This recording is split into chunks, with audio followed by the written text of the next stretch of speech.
Boa, boa! Olha nós aqui novamente, elevando a consciência. Hoje o convidado, você empreendedor, empresário, você vai entender a expertise desse convidado. Ele conhece os bastidores do desenvolvimento econômico do Estado e o coração do povo através da música. Atua em duas frentes poderosas, uma que constrói cidades, outra que toca almas. Hoje, no Consciência Pod, recebemos Lucas Grandolfo, gestor público, músico e um cidadão entre o gabinete e o palco. Seja muito bem-vindo, obrigado pelo convite, que você muito gentilmente nos atendeu. Eu que agradeço a oportunidade, é uma honra poder estar aqui com vocês, um programa tão especial e de tanta relevância aqui para o nosso interior do estado de São Paulo, nossa Oeste Paulista. Agradeço demais e principalmente você que está nos ouvindo, que você preste bastante atenção, porque estamos aqui de todo o coração. Várias linhas conscientes a gente vai trazer hoje para esse que tem dúvida nessa área de desenvolvimento econômico, né, ô Lucas? Com certeza, esse é o objetivo. Ô Célio, seja bem-vindo, ô Célio. Obrigado, xerife Roberto. Mais uma oportunidade aqui, estamos tendo a honra de receber mais um grande convidado, Lucas Grandolfo. Muito prazer, muito obrigado por você estar aqui nos prestigiando. Muito obrigado. Eu queria ter essa oportunidade de chamar o Lucas, mas o Célio é o primeiro que eu conheço. Obrigado. Ô Lucas, de onde vem a sua conexão com a música e com a gestão pública? Eu, desde pequeno, eu vim de uma família adventista, sou de Presidente Prudente, amo essa cidade, e desde quando eu era muito criança, meu pai ensinava a gente, tocando violão, a cantar. E ele chamava a gente para cantar na igreja, as nossas famílias ali, parentes, vizinhos. A gente tinha um grupo que quem é adventista sabe, chama pequeno grupo, que é como uma célula, algo muito semelhante. E ali eu criei essa conexão através da educação com Deus, principalmente, e depois fluiu a parte musical. E eu tinha um tio que ele sempre chamava a gente de brother, né? Então, aí vem cá, brother, e brother pra cá. E aí, depois, quando você vai aprender o que significa brother, irmãos, né? Porque quem é da igreja sabe que todo mundo é irmão quando é da igreja. E ali, com o passar do tempo, meus irmãos, éramos em 3, eu, o Daniel e o Thiago, eles tomaram a frente. Eles primeiro eram um dueto. E aí esse dueto deles era muito especial, cantava para todo canto, tudo a nível da nossa igreja. E eles tiveram um sonho de um dia gravar um CD. E gravaram um CD muito especial, e isso foi há 20 anos atrás, no ano de 2005, eles gravaram um CD. E aí os Brothers Vocal iniciou ali. E me chamaram para cantar junto, só que eu era o mais caçula ali, 7 anos de diferença de um para o outro, não tinha ainda muito a noção, poxa, vamos cantar tudo, e aí, com o passar do tempo, foi tomando um corpo, foi crescendo, o grupo foi aumentando, e aí, em vez de um grupo só, se tornou um trio. E aí crescemos esse trio e virou o Brothers Vocal, que até hoje cantamos todos os dias, aí buscamos ensaiar, e todo final de semana temos aí cantado nas igrejas aí. E tem sido uma bênção, uma oportunidade de levar o amor de Deus para as pessoas através da música. A música pra gente é uma coisa que a gente sempre fala, é uma oração dobrada, porque não é só a oração em si, mas é um louvor, é uma adoração, e isso toma um espaço especial na nossa vida. É um ministério, e é uma decisão que a gente toma também, porque isso toma um tempo na nossa vida. É dedicação, né, Lucas? Exato. E essa parte da gestão pública? Essa parte foi a parte artística, vamos assim dizer, o dom que Deus te deu, e a parte da gestão pública, então, como que surgiu também? Aí, coração, o chamado aqueceu, gestor público. Vamos falar que hoje você está, né? Essa parte de gestão. Foi muito interessante, então você traz como chegou. Quando a gente estava, eu acho que o jovem aí que está nos ouvindo e vai chegando na fase de vou fazer um vestibular, vou entrar, vou começar aí minha carreira, a gente fica muito na dúvida o que vai ser. E eu, quando tinha os meus 16 para 17 anos, eu sempre tinha a minha mãe falando assim, e aí, o que você vai ser? Eu falava, não, eu vou cantar na igreja. Quando você crescer. O que você vai ser quando você crescer? E ali a gente sempre ficava na dúvida. Aí eu falei, poxa, eu acho que eu vou fazer administração. Não sabia que ia fazer administração. Só que eu amava filosofia. Gostava muito de filosofia, tudo, e também gostava das coisas de Deus. Então eu fiquei entre a administração, filosofia, ou fazer teologia, até virar pastor, alguma coisa assim. Eu tenho até um amigo meu chamado Renan Brambila, que a gente era novo e a gente ficava debatendo das coisas de Deus, tudo. E por acaso é o que opera aqui nos bastidores? Ele foi provocador teu de linhas conscientes. Mas você é bem mais novo que ele, né? E eu quero até fazer um relato. Esse caminho que eu escolhi depois ao longo da vida começou a base através do Renan, que a gente conversava tanto de filosofia, das coisas de Deus e tudo, que surgiu ali aquela vontade disso daí. E aí eu falei, poxa, eu não vou fazer administração, não vou para a linha da teologia. Vou ser filósofo? Não, filósofo não dava certo. Aí comecei até filosofia, também não segui, e fiz psicologia. E aí segui a carreira acadêmica. E ele foi ser advogado. E ele foi ser advogado. Empresário. Só que o Renan, ele fez matemática no começo da jornada dele. Totalmente diferente. Então é bom ter, de vez em quando, os amigos provocativos assim, né? Que te colocam numa saia justa ali. Pô, vamos. Depois agradece, né? Porque provoca uma linha que talvez está adormecida. Está adormecida ali e vem aquele sentimento. E era legal que a gente tinha aqueles pequenos grupos e debatia de Bíblia com muitos amigos e era muito interessante. Aí segui essa linha da psicologia. Aí fiz uma pós-graduação em administração pública, depois fui seguindo a carreira nesse sentido. No ano de 2014, surgiu um convite para eu trabalhar como diretor regional na antiga Secretaria do Trabalho, na cidade de Araçatuba. E ali eu assumi como diretor regional, né, do governo do estado ali em Araçatuba. Fiquei ali até o ano de 2020, ali em Araçatuba. Só que nesse período, no ano de 2017, eu tive uma perda familiar, que meu irmão era o Daniel Grandolfo, ele era assim o meu guia, um parceiro, uma pessoa que amava, tava ali, era meu melhor amigo, o Daniel. E infelizmente ele vindo de Brasília, aconteceu uma fatalidade. Eu não sei quantos aqui que talvez já passaram por um problema muito triste, que nem uma perda tão próxima, vão saber o que eu tô dizendo. Que muitas vezes a gente parece que tem um sonho que se torna um pesadelo e você quer acordar, mas você não consegue. E aí você fala, puxa, passa logo esse pesadelo. E não passa.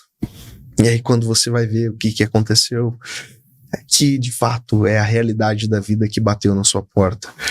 E meu melhor amigo, meu irmão, vindo de Brasília, ele antecipou a viagem para poder passar o Dia das Crianças com a mãe do filho dele que estava grávida. Ela estava grávida e aí tinha uma filhinha de 4 anos. E aí, infelizmente, a gente recebe a notícia, 5 e pouco da manhã, ligam na casa dos meus pais, falaram assim, minha mãe passou para mim, olha, estão falando que seu irmão está no hospital. Só que na noite anterior, eu e o Daniel estávamos falando no telefone, falando, amanhã a gente tem que acertar muita coisa sobre o projeto, ele tinha os projetos políticos dele, tudo. E eu falei, claro, amanhã a gente conversa. Só que amanhã não chegou. Eu lembro como se fosse hoje, avisamos os amigos, ainda ele estava vivo, estava no hospital de base São José do Rio Preto, e aí ele pega e entra num estado de coma terrível. E a família, a gente entra no grupo de oração, pede para os amigos orar pela vida do nosso irmão. E ali faleceu o motorista, o Lobó, e o outro que trabalhava com ele, que era o Cebolinha, os dois. E a gente falou: Senhor, tem misericórdia do nosso irmão. A gente tá desesperado. A gente tá indo para esse hospital. Salva a vida dele, né? E às vezes a gente não entende os porquês de Deus. Uma coisa que ameniza é que Deus tem um propósito em tudo, né, Lucas? É verdade, é verdade. Esse propósito é o que dá uma força pra gente entender. Porque a gente ficou 23 horas esperando o que iria acontecer com o meu irmão. Se ele iria se recuperar, ele fez a cirurgia. A gente falou assim: puxa, vai ter chance. Só que infelizmente as coisas não aconteceram como a gente esperava. Deu até aquele sentimento de revolta, sabe? Sim. Puxa, meu Deus. Constrange, né? O que acontece? A esposa tá grávida. Como que eu vou dar essa notícia? E o interessante é que, como eu era psicólogo, a missão mais difícil fica pra gente. Meu pai fala: filho, avisa a Joyce, a esposa dele, que o Daniel faleceu. E aí, quando eu ligo pra falar com a minha mãe deu um grito. A Joyce estava dormindo na casa dos meus pais, e ali, infelizmente, ela gritou desesperadamente, falou: o que vai ser do meu filho? Uma gestação ali no início. Sim. E Deus deu força pra gente passar. Passamos. Mas se não fosse por um propósito, que nem você disse, eu não tenho dúvida que a gente teria desistido. Eu não tô fugindo da tua pergunta. Não, sim, é importante ter esse momento de reflexão consciente, porque o ser humano ele precisa sempre ter um entendimento dos propósitos. Essa base divina apoiada é o diferencial que eu vejo para não entrar num ponto extremo da vida, porque enxergar uma luz no fim do túnel aí, esse propósito, né? Quem acredita na base de Cristo, o próprio Deus, é uma força que vem na hora ali para você prosseguir, né? Porque cai o chão, né? Então, é importante você relatar, porque talvez esse que nos assiste, alguém aí esteja passando momentos tão igual ou pior, mas sempre tem uma luz de esperança, né? Na hora que se entende o propósito e o agir de Deus, né? É verdade. Um ponto que foi uma divisão, assim, na minha vida, foi que eu morava em outra cidade, morava em Araçatuba, e aquilo mexeu tanto comigo na época. Eu falei assim: poxa vida, tô longe da minha família, apesar de não ser tão longe, Araçatuba de Prudente. Eu falei: mas eu preciso estar mais perto. Na época, consegui a transferência para a região de Presidente Prudente, para ficar mais perto dos meus pais, e lidei com aquele luto de perto, sabe? Vivendo ali, vendo diariamente, porque a gente sabe, os amigos superam, a dor às vezes vira uma cicatriz, mas a dor de uma mãe quando perde um filho, olha, só quem vê de perto sabe. A ordem natural ser invertida é difícil, né? Eu hoje tenho um filho de 1 ano, o Gabriel, um menino maravilhoso, e eu fico imaginando um pai passar por isso. Deve ser algo inimaginável. A gente que é cristão tem sempre aquele sentimento: eu espero muito que Jesus volte, sabe? Que o mundo acabe, que Jesus volte. Antes eu queria muito que Jesus voltasse, hoje virou uma necessidade isso pra mim, sabe? E aí, ali então foi um momento marcante pra você, essa transição de cidade, e aí você veio pra Prudente e continuou, né, nessa missão. Aqui em Prudente, depois disso, eu iniciei o doutorado meu, e o interessante é que o Daniel faleceu vindo de Brasília em busca da polícia penal. E meu irmão sabia quão desafiador é a vida de um funcionário que era agente penitenciário, e ele lutava muito pela luta da polícia penal.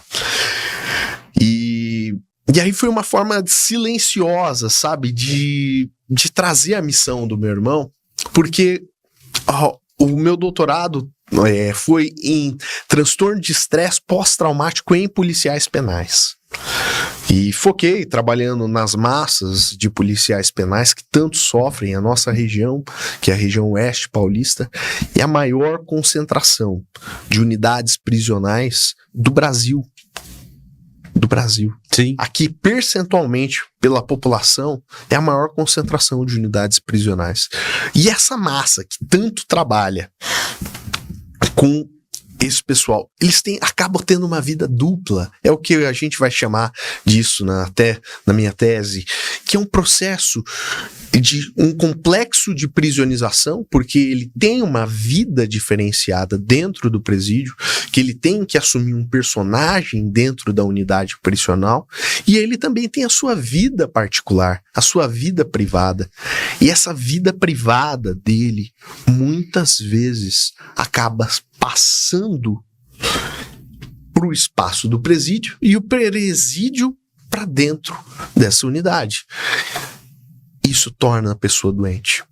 E ali, muitas vezes, a gente sabe o que acontece num presídio, além da própria burnout, do próprio trabalho funcional em si, ele vai encontrar ali dentro do presídio, às vezes, situações adversas como um motim ou uma rebelião.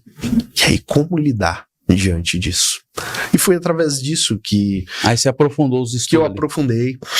E segui até o ano de 2023, onde surgiu o convite para fazer parte da equipe do secretário Jorge Lima, secretário de Desenvolvimento Econômico do Estado de São Paulo, a qual tenho a honra de fazer parte, de trabalhar com ele, estudo e também, principalmente nessa área de desenvolvimento econômico, ajudando com uma paixão as pessoas que muitas vezes querem começar um negócio e não encontram a oportunidade. E ali você encontra diversos programas na secretaria liderado pelo Jorge Lima, que nem o Facilita SP, que é uma maneira fácil de você conseguir abrir a tua empresa. Depois tem o Banco do Povo Paulista, tem também o Desenvolve São Paulo, e tantas outras oportunidades que a própria secretaria em si traz para esse empresário, para esse empreendedor. Que bacana. Fala, Célio. Roberto, dá para perceber pelo semblante do Lucas que ele é um pouco mais novo do que eu, né? Mas você trouxe mais um polímata aqui, né? Uma pessoa que sabe de muitas coisas e com muita profundidade. No nosso sistema econômico, nos estados, a questão da educação, da saúde e da parte de desenvolvimento, da parte econômica, elas são os pilares, né, do nosso sistema, né? E o Lucas está extremamente envolvido num desses pilares da importância da economia. Ô Lucas, nós estamos no estado, o estado de São Paulo, se ele fosse um país, ele seria lá 20, 25, né, do mundo, né? Se isolasse São Paulo, nós seríamos um país com IDH altíssimo, né? Seríamos um país desenvolvido, né? E a nossa região de Presidente Prudente, aproveitando a tua abordagem aí que você falou da densidade de presídio, você é um pouco mais novo do que eu, mas tinha uma época aqui que se falava que aqui só ia ter presídio. E existia, né, os comentários dos bastidores da cidade, né? Porque foi uma época muito intensa, né? Agora eu não sei como está esse ritmo, porque eu não acompanho mais, mas houve um período que eu acompanhei. Mas a minha pergunta é, dentro desse contexto do maior estado, do estado que seria um país entre quase que o G20 no mundo, como que é a região de Presidente Prudente, economicamente falando? É muito boa essa sua pergunta. Eu agradeço a profundidade também da sua pergunta, porque, de fato, muitas pessoas não conseguem entender o que é a perspectiva do Estado como um país. Mas só para vocês terem uma ideia, de uma referência aqui muito interessante.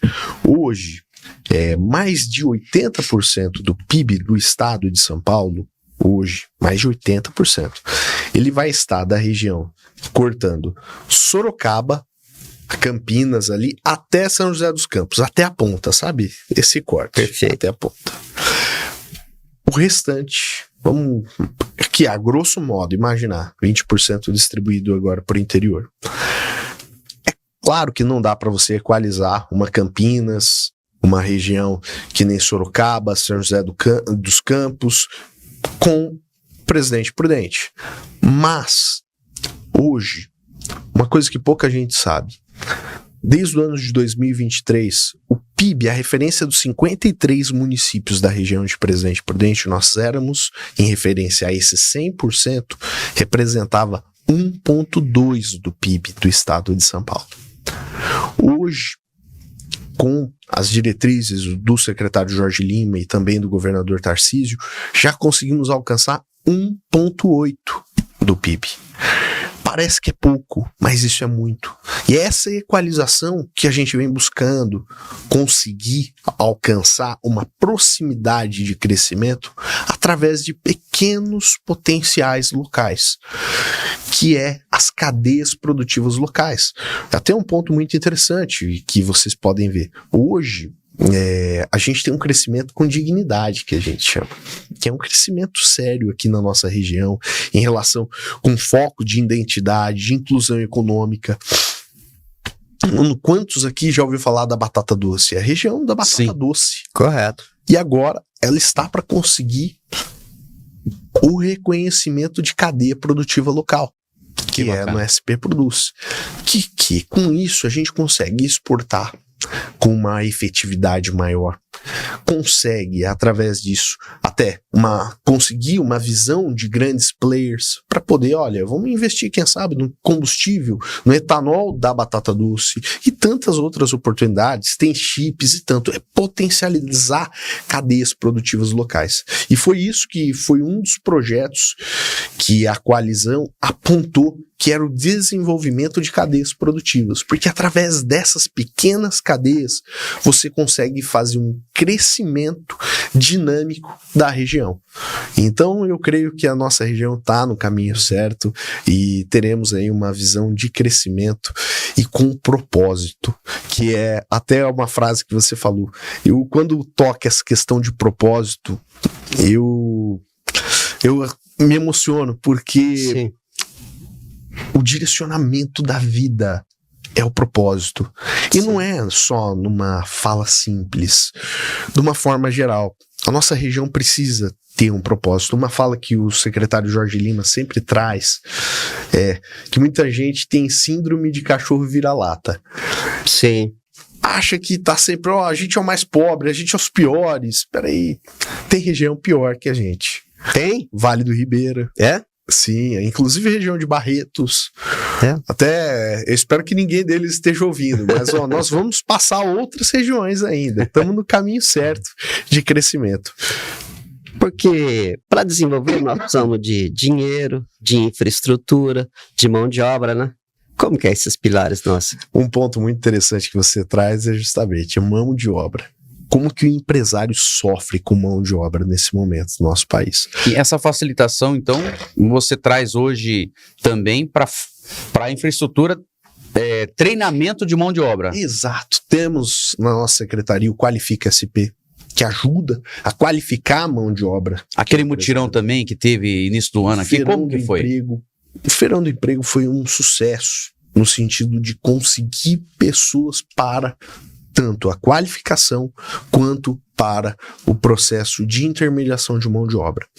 Tivemos aí mais de 500 vagas apresentadas de trabalho, que várias empresas do grupo da coalizão falaram assim, olha, a gente está precisando de vagas. O que a gente faz? Precisa concentrar em um só lugar.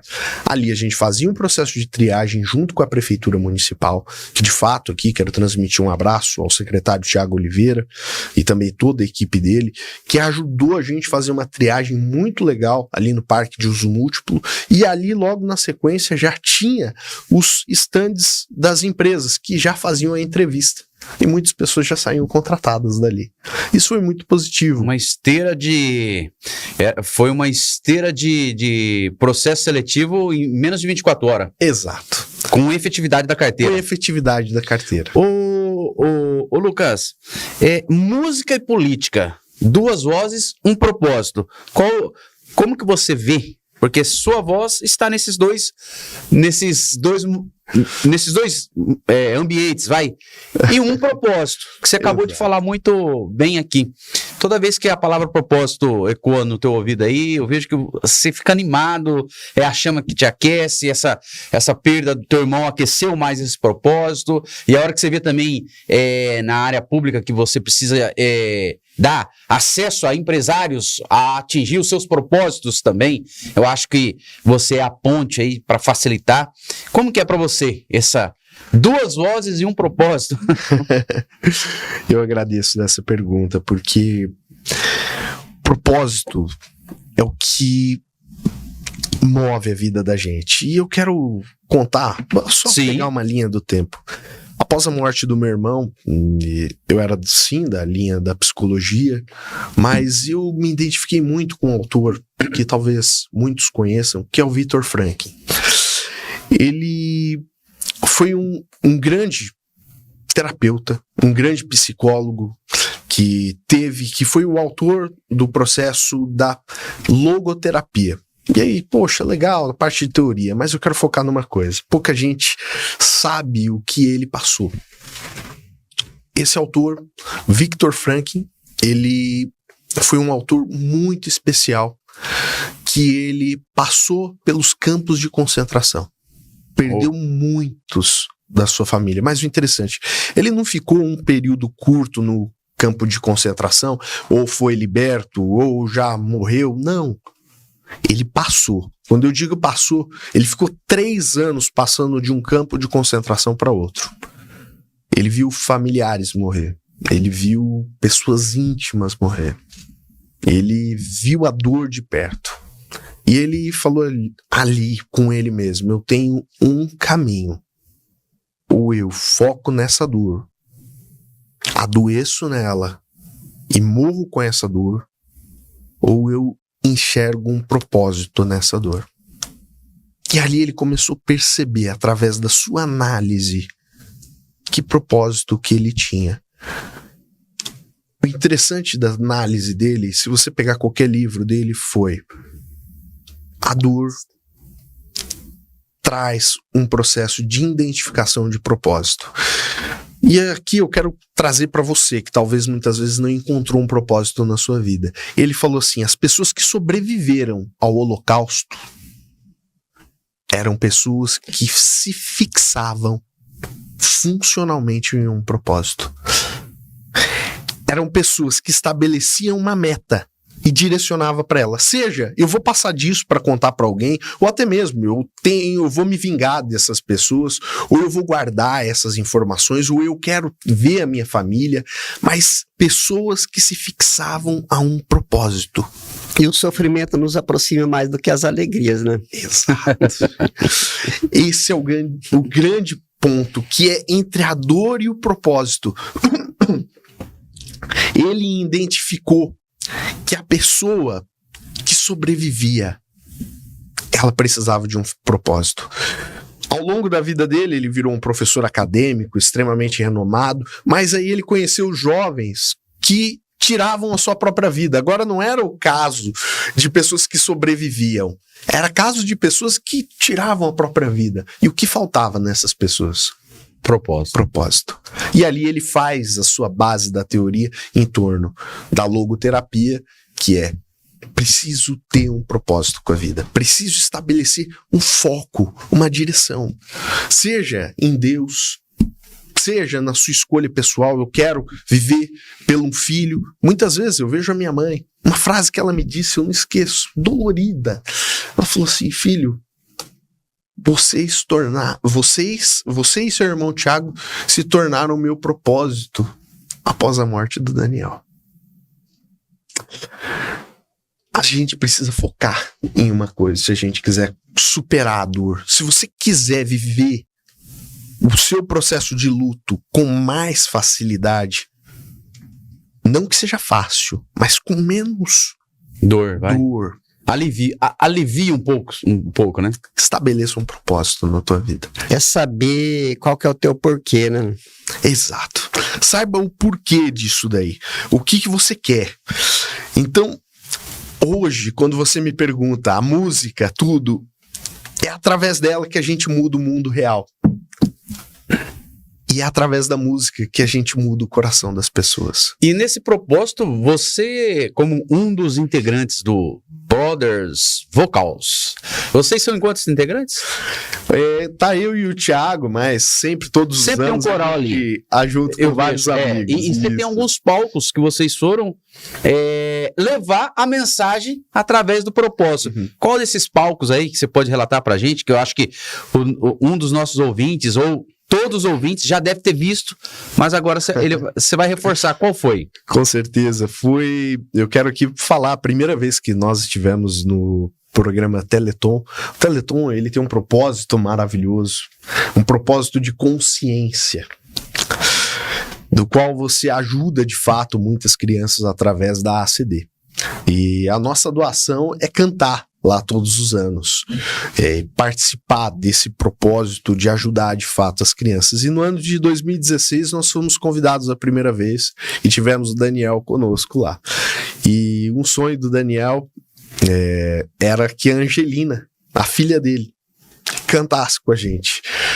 E a Angelina, no ano de 2019, depois da morte do pai, ela cantou conosco um hino lindo, que é o Aleluia, e foi maravilhoso. E depois disso a gente tem cantado todos os anos, e uma coisa a gente guarda no coração, que tem pessoas que são tocadas através da música. A pessoa que mais ganha com isso é a gente que canta. Nosso coração fica quentinho, você sabe que você tá no lugar certo, sabe? Ali, fazendo algo que é pra Deus, pras pessoas.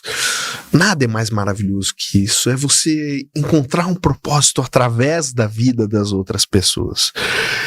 E a gente acabou cantando diversas vezes lá no Teleton, se eu não me engano foram 7 vezes, e você que está nos ouvindo, se você quiser assistir, entra lá no YouTube, Brothers Vocal, Teleton, você vai encontrar nossas apresentações, e tem de fato sido uma maneira muito especial, que a gente começa no começo do ano, preparar, ensaiar, e aí chama vários amigos, e cantamos em grupos, lá com vários cantores da Igreja Adventista, e tem sido uma bênção muito especial.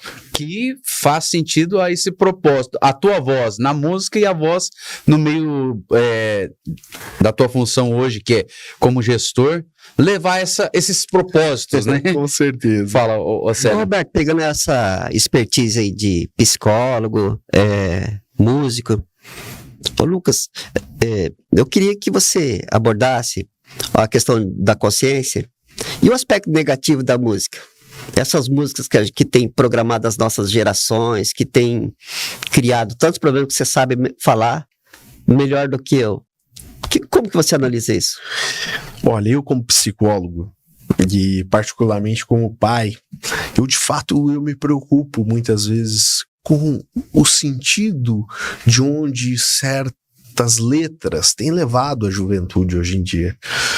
Porque eu não sei se você percebe, quando você escuta uma música, que nem grandes autores que a gente escuta, grandes artistas, ela te leva a um estado de reflexão, te leva a um sentimento especial. Faz uma programação, né? Faz.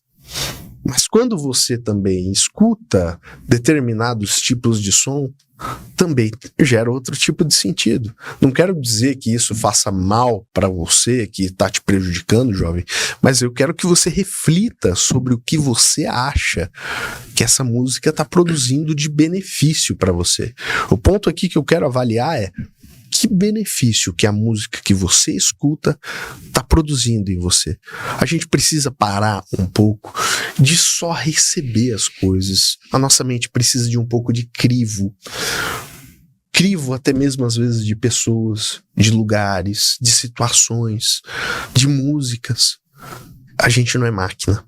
De confrontos, né? De confrontos. Lá no início, você teve o teu amigo Renan confrontando você, e o que estava adormecido ficou latente. O confronto, ele é bom, não é? Com certeza. A gente encontra na educação, tem até um livro que eu queria indicar para quem está vendo a gente,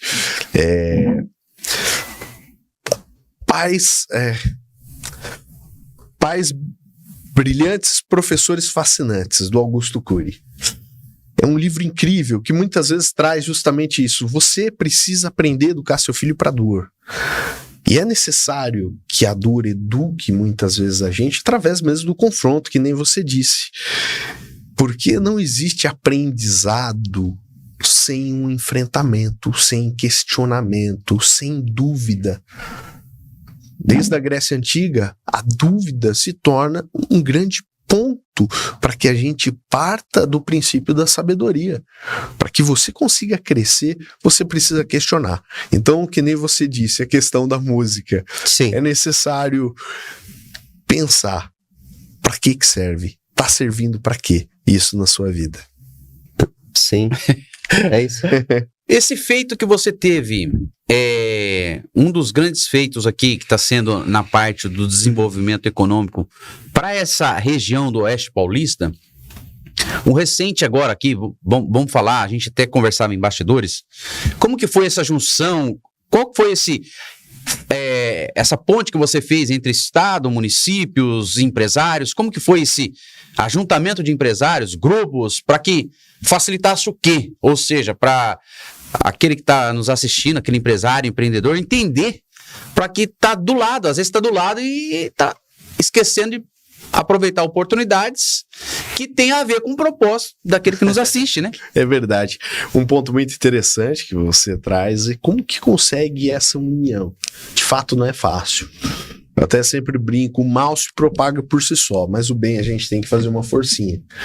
É fácil você encontrar os amigos ali, empresários, colegas, pessoas que querem produzir algo bom com um propósito, com consciência.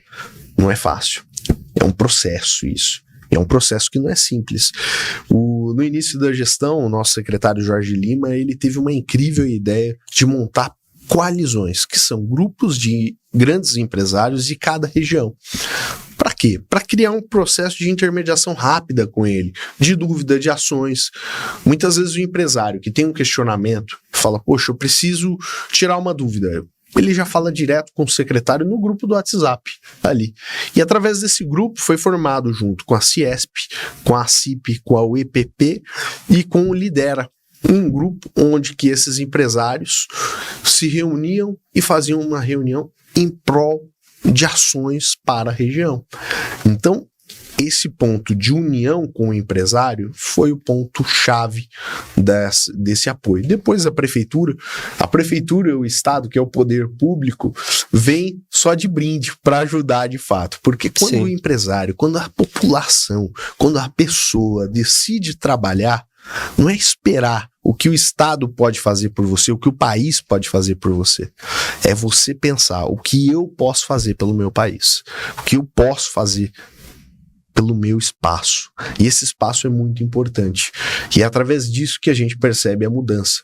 E aí, uniu a prefeitura, todo mundo, em uma corrente de trabalho aí para ajudar de fato. E foi uma otimização, né, de algumas coisas meio burocráticas, desenrola logo ali, né? Exato, já resolve uma maneira mais prática de atuar diretamente com esse pessoal. Ô Lucas, nós estamos no interior remoto, né? Sim. Mais longe do que aqui. Só ali que está no fim já, né? Como que vocês envolvem na discussão sobre ferrovia, aeroporto, das problemáticas que nós temos aqui pela nossa região, tem um distanciamento do grande polo, que é São Paulo, a região de Campinas, como você falou.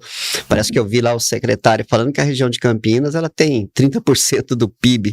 Seria o terceiro estado Dentro de São Paulo. Dentro do Brasil. Dentro do Brasil. Dentro do A Brasil. região de Campinas. Deve ser mais ou menos isso. Vai ser impressionante. Como vocês envolvem nessas discussões? Com toda certeza. A gente colocar uma equidade no Estado é o nosso objetivo. De fato, você falar que vai conseguir equilibrar e fazer de uma maneira que traga todo esse PIB para cá seria uma utopia. Né? Seria uma utopia. Mas o objetivo nosso, através de ações simples, como cadeias produtivas locais, Qualifica SP, funções ativas junto a esse empresário, apoiando ele, que já muitas vezes é grande e precisa se tornar maior, é um grande início para que, de fato, haja um crescimento na E o que região. está sendo pondo força aqui na nossa região, que às vezes a gente, como cidadão comum, não percebe, mas vocês, como estudiosos, como os números na mão, o que está acontecendo de bom para nós aqui?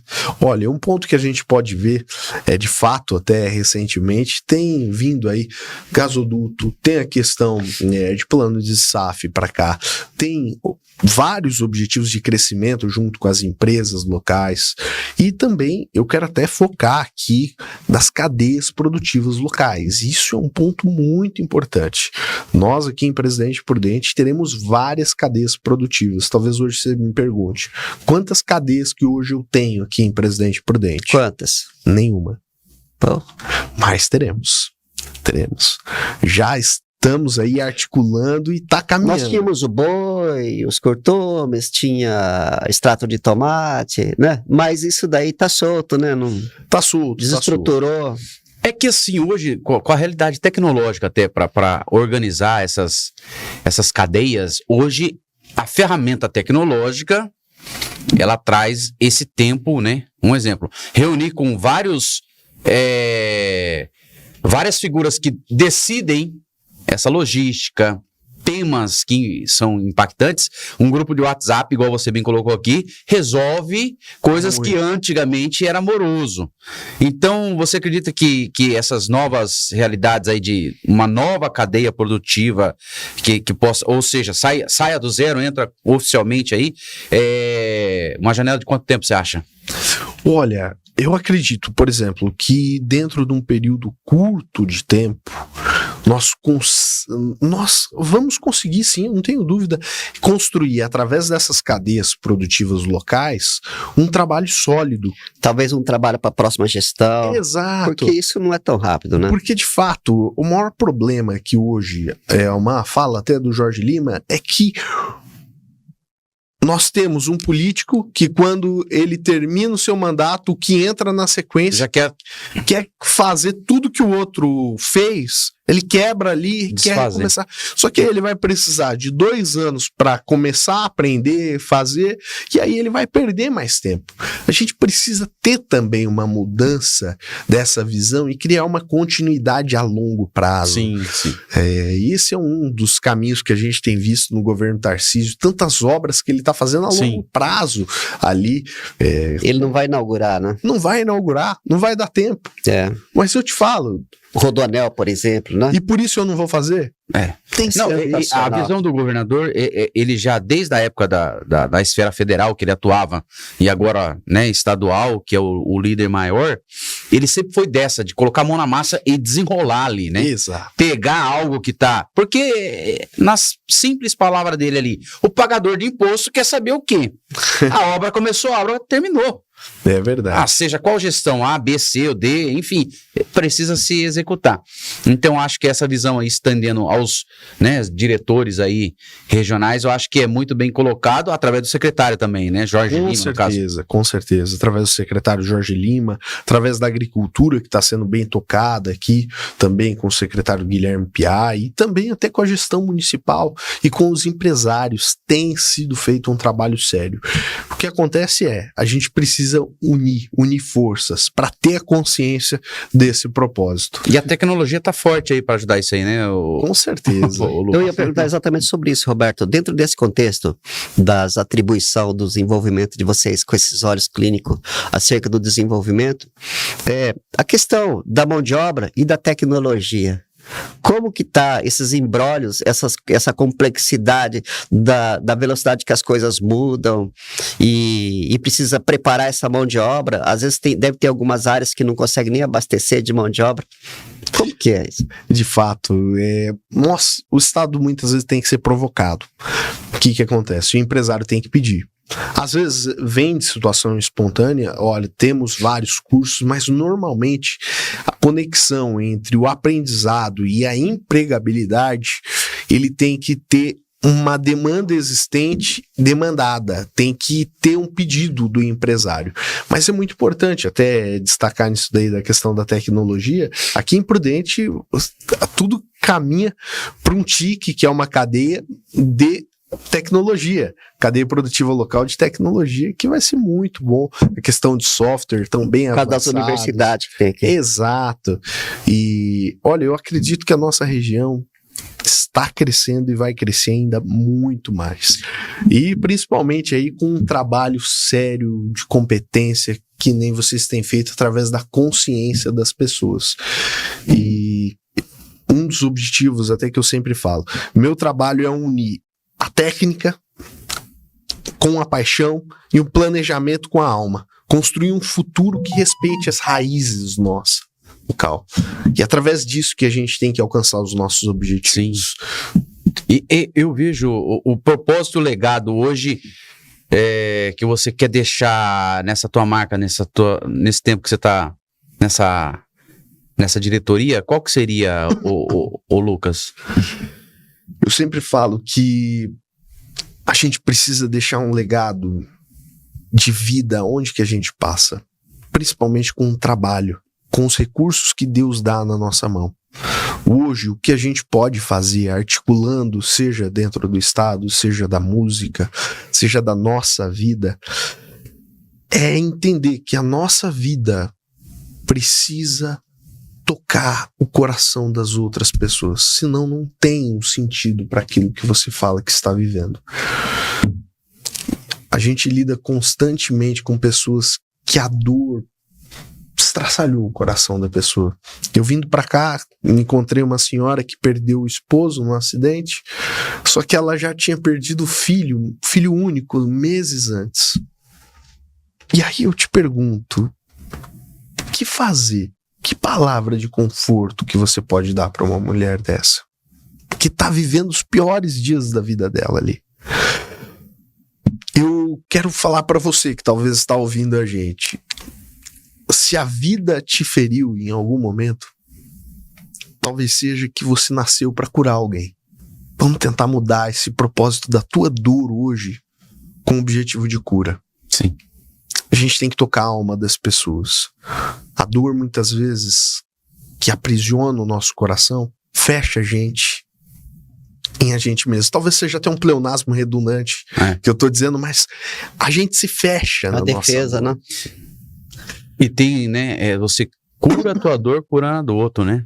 Tem uma frase muito bem utilizada, não sei por quem aí, ou que a hora que você, né, tá curando alguém, você se disponibiliza a curar alguém, aquilo ali é um remédio para você também. Porque essa dor, com certeza, que você pontou dessa senhora, você passou, a tua mãe passou, mas ela em dose dupla é desafiador, né? Tempos fáceis faz pessoas frágeis, né? É verdade. Eu sempre falo, a dor é a matéria-prima nas mãos de Deus. E há milagres escondidos em noites sem respostas. Eu não sei quantas vezes você talvez já passou uma noite ali de joelho esperando uma resposta, mas há milagres escondidos ali, através de um propósito que às vezes Deus quer usar a tua vida nesse momento de dor para ajudar outras pessoas. Assim você vai se reconectar através da dor do outro, curando a sua dor, como você disse. Porque tempos difíceis faz pessoas fortes, né? É verdade. É até uma frase muito legal. Tempos difíceis... começa o contrário, na verdade. Começa assim, ó. Tempos fáceis fazem pessoas fracas. Pessoas fracas fazem tempos difíceis. Tempos difíceis fazem pessoas fortes. E pessoas fortes fazem tempos fáceis. E o céu se repete. Foi Aurélio, né? Então, que prosa, eu gosto desse tipo de prosa, porque eleva-se a consciência, a gente consegue esclarecer muito algumas dúvidas. Igual, você como diretor de desenvolvimento econômico regional aqui da parte oeste paulista, é uma pessoa que a gente vê acessível e também um empresário que precisa de algumas dúvidas serem sanadas no negócio dele. Você sabe que ali você está cumprindo esse propósito de unir e facilitar essa aproximação de contato que às vezes o o empresário está numa redoma, está numa correria, e aí está nessas dificuldades, as dores da vida, as dores do negócio, as dores e desafios econômicos e tudo mais. Então você vem como com um diretor com fácil acesso para que uma luz de esperança renasça ali no negócio do empresário, do empreendedor. Eu acho que você muito bem pontuou aqui, eu acho que é esse o propósito aí, até mesmo do governador, através do secretário, e você hoje sendo a ponta, queira ou não, você é a voz do governador na ponta, né, desse empresário. É o nosso papel, de fato, é ajudar o que a gente pode. De fato, às vezes existem soluções que não são difíceis, mas esse empresário precisa encontrar o caminho. E esse é o nosso papel, é ajudar ele a encontrar. Às vezes, até estava brincando, eu tenho um amigo meu, o empresário, o Itamar, daqui da Suesp, né? Às vezes ele até brinca, fala assim, às vezes a pessoa ajuda não atrapalhando. Aliás, um super empresário, né? Exato. Para muitos países. O Itamar é uma pessoa incrível, É uma referência. e inteligentíssimo. E ele sempre fala assim, ó, às vezes ajuda não atrapalhando, que é dar Tem isso essa que a gente luz. pede do governo, né? Que pelo menos ele não atrapalhe, né? Né? Com certeza. E o que a gente puder trazer de luz, de orientação, que tiver no nosso alcance, sem sombra de dúvida, é o nosso papel. Qual que é o perfil do negócio que predomina na nossa região?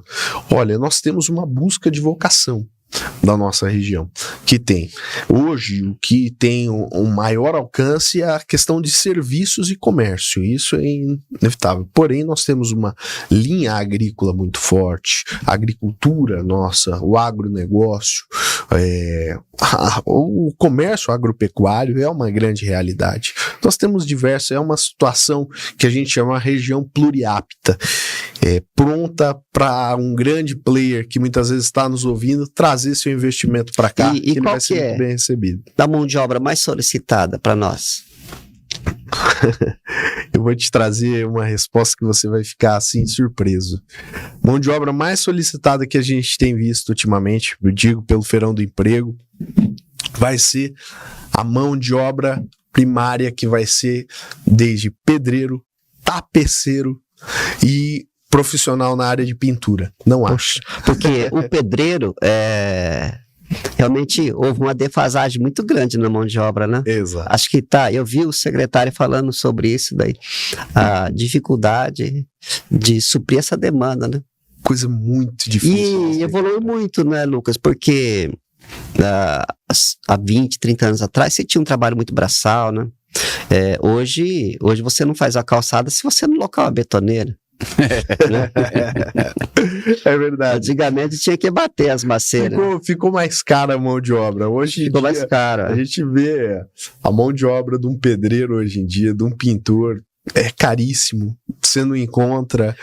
Não que não valha, né? Exato. Tem o seu valor, mas é a oferta da demanda e da procura, né? Da oferta e da procura, Exato. Quer ver um curso que de fato a gente deu recentemente, que foi muito bom, foi o de operador de empilhadeira. Um curso que paga um salário excelente para as pessoas e tem uma mão de obra escassa. Operador de empilhadeira, você não encontra. Que são, às vezes, coisas simples que hoje em dia está faltando. Vendedor também, né? Vendedor.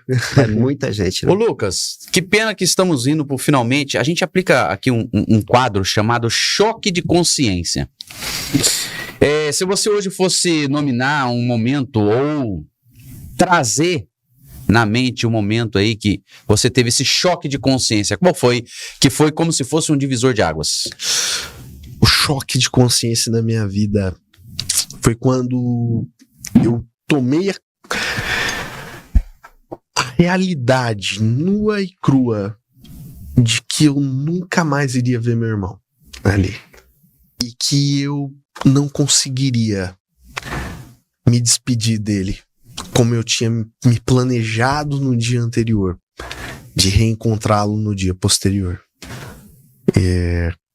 Quando a gente tem a consciência de que as pessoas que a gente tem ao nosso redor não são eternas e que, de uma forma repentina, elas se vão, assim como a areia entre o vão dos dedos, você começa a querer viver o agora com a consciência de um propósito, de que o agora na tua vida é o teu maior privilégio.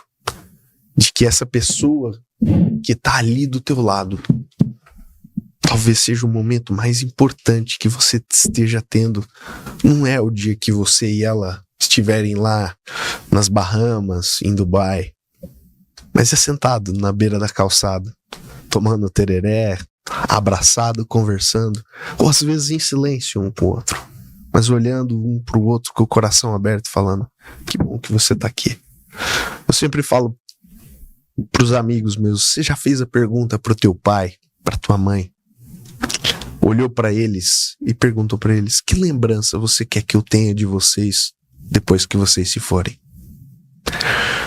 A gente precisa entender que talvez hoje seja o último dia da nossa existência, ou da pessoa que está em volta de você.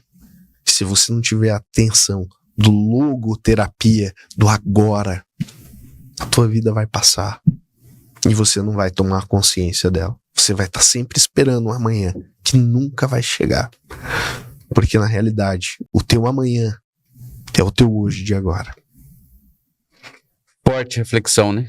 E aí, Océlio, faça a conclusão, as considerações finais, depois eu vou passar para ele também. Lucas, você é otimista com o Brasil? Eu sou. De fato, temos vivido momentos que posso dizer que são desafiadores, principalmente para os empresários, os empreendedores, mas eu acredito que nós precisamos olhar com otimismo no sentido daquilo que a gente já tem. Hoje nós estamos na locomotiva do país, que é o estado de São Paulo. E muitas vezes a gente fala, é que nem um guarda-chuva você está no estado de São Paulo. Sim, de fato. Mas também é uma oportunidade para você criar seu desenvolvimento, ampliar os seus negócios. A gente até brinca, né? Quem tem filho, criança nova, sabe? Criança, quando pega uma doença, assim como pega rápido, também sara rápido quando Sim. tem doença. No estado de São Paulo, é muito semelhante. Quando você tem um problema, às vezes você consegue resolver muito rápido, muito mais rápido que em outros estados. Então, Sim. eu acredito que a gente tá num caminho de crescimento que ainda vai melhorar. Deixa uma mensagem para nós, para a mão de obra, para os empresários, para que a gente mantenha a esperança lá no alto, faça o que você falou, né? Fazer nossa parte também, né? Que não é só entregar na mão de vocês, né? Dos governantes, dos administradores, né? Nós também temos que fazer a nossa, né? Com toda certeza. Não dá pra gente esperar as coisas vir de mão beijada. Eu até quero convidar você, saiu recentemente a carta que o Silvio Santos escreveu, que encontraram depois que ele morreu. Procura na internet e ele fala um ponto muito interessante. O Silvio Santos, ele deixa na carta dele, ele falou assim: eu confio muito em Deus, mas eu não espero que ele faça o meu trabalho. Eu acredito que você deve confiar muito em Deus, sim. Exatamente. Deus, ele é o Bem autor da prático, nossa ele era vida. muito prático, né? O Silvio, ele foi o ícone da praticidade, né? Exato. Ele foi, com certeza, ele deixou esse legado, né? Ô Lucas, e quem que seria 2, 3 pessoas que você indicaria para sentar aqui para elevar a consciência que você vem na tua mente aí, para que a gente possa... Porque o objetivo aqui é exatamente esse. Às vezes algumas áreas inacessíveis, ou às vezes está adormecida ou distante de alguns interessados aí, ou algum setor que está em evidência, trazendo aqui uma consciência igual você trouxe aqui, com certeza a gente consegue ajudar aquele que nos assiste e essa pessoa compartilhar. Igual hoje eu tive relato das pessoas tendo uma consciência lá na Europa, através do nosso programa. Que legal. Foi muito bem colocado, né? Lá de Londres, Lucas. Então, quem que você poderia avisar aí, ou já intimar, a próxima pessoa bancada do Consciência? Sem dúvida, eu acho que um dos que eu comentei aqui é uma pessoa inteligentíssima. Meu amigo Itamar Júnior, da Soesp, seria um grande conhece? nome. Sensacional. Sei quem é. Um cara muito inteligente. É um cara especial. especial. Tem também aí o Márcio, que é o presidente hoje do Lidera, não sei se já veio aqui também. Ainda não. É um empresário querido, uma pessoa inteligentíssima, que é da área educacional também. Legal. Ele é o presidente do grupo Lidera. E também aí, para não cometer injustiça com mais ninguém aqui da região, eu quero falar do meu secretário Jorge Lima, que eu tenho certeza que ele iria ficar muito feliz de estar aqui também nesse programa maravilhoso que é a Consciência Podcast. Ele vem na região aqui, às vezes. Vem, com certeza. Ah, é? Então já fica... a hora que ele pisar em Prudente, você já costura essa ponte com ele, pode ser? Maravilha, com toda certeza. Secretário, aqui a nossa bancada está ao teu dispor para a gente elevar a consciência de várias vertentes aí que o nosso governador pode colocar a dispor do cidadão, né? Com certeza. Ô, Roberto, já que você abordou, posso fazer um momento Maguila aqui? Ele vai assustar. Como o Roberto falou, Lucas, assim, eu queria mandar um abraço pro nosso irmão Cantarucci, Gilberto Cantarucci, lá de Londres. Ele tá nos prestigiando e falou, continue que o trabalho é bom, ele valorizou. E foi muito legal, né? Uns feedback gostoso, né? Gilberto Cantarucci, grande abraço, meu amigo. Que legal. Considerações finais, ô Lucas, e esse bate-papo que a gente teve, essa resenha aqui, essa prosa, não foi nada de entrevista, foi essa prosa mesmo, a gente gosta de trazer momentos que tocam a alma do nosso ouvinte ali, que ele possa, com certeza, a consciência ser elevada.